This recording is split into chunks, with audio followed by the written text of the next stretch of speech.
I just want to share two methods of chess steganography. I'll start off with the method that I have invented, and then I'll show you probably a more rigorous one that someone online suggested. So the whole purpose of this is to encode a winning move with a losing move, with losing moves. And it's useful for if you want to play against children or if you want to lose for some particular reason. And I know that's a strange concept, but sometimes I want to lose. Sometimes I got a theory that if you come second consistently, that's better than coming first occasionally. So sometimes I feel like if I was ever in these kind of chess tournaments, I would rather be second. So, but then I would like to actually show that I've won. So this is where this is going to be useful. So basically, let's say that's the move that I want to encode. What I have to do to signal it, I have to do two moves to signal the piece, and then I have to do a number of moves, at least two, to signal the distance that I wanted to move. So I signal that that's the piece by attacking it, and it could take any number of moves. So you could do that with, you could go like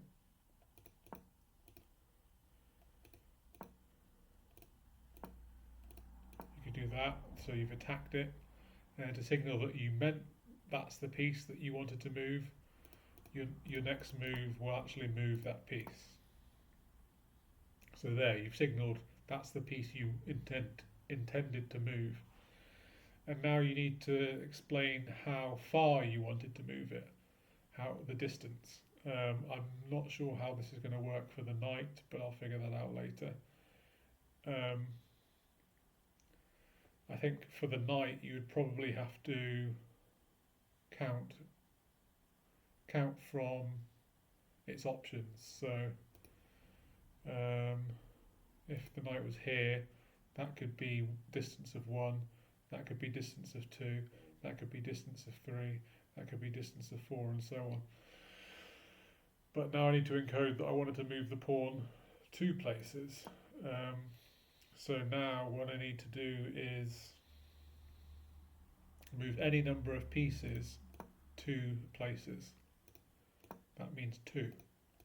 So I've done 2 moves now, and now to signal that that's finished, I move it again. Obviously this is a limited system, but it's the first thing I've thought of. If you're constrained, I don't know how that's going to work, but that's what I've come up with so far. Okay, the other method that this person suggested is that you need to create, you need to find a way to order legal moves. So you could say,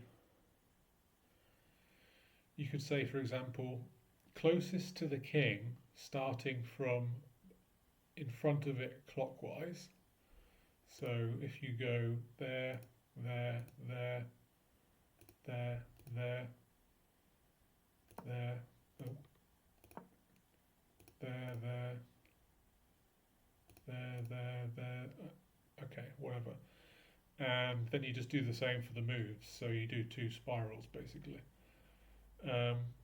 Another way could be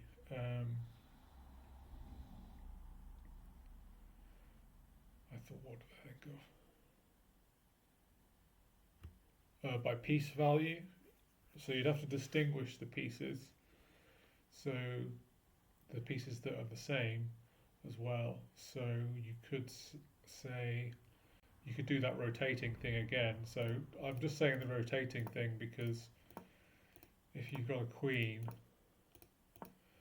your queen has lots of moves available, and so what I'm saying is by rotating it could mean that's 1, that's 2, that's 3, that's 4, that's 5, that's 6, that's 7, that's 8, that's 9, that's 10, and so on. But yeah, by piece value, so the most valuable is the king. You would say all his moves are moves 1, 2, 3 or whatever. We don't have, they can't move at the moment, so you would start with one of the knights, and then you'd have to distinguish them. So you would say, for example, the rightmost knight, and you'd have to somehow remember which ones were the original rightmost or leftmost ones. And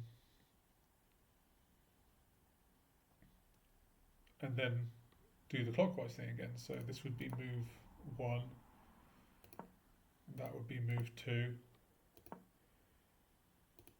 that would be move 3, that would be move 4, and then we're doing rightmost again, so that would it be 2 or 1? Yeah, it'd be 1 because we're doing the spiral thing.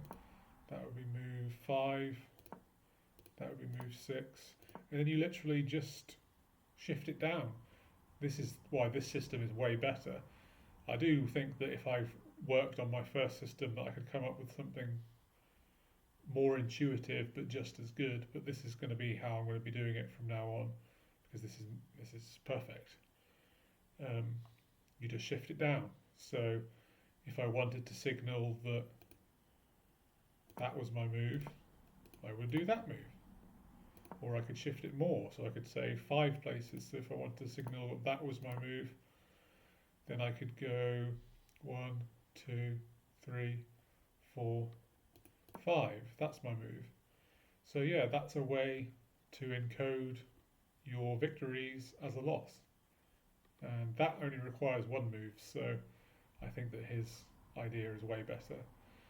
So yeah, thanks for listening.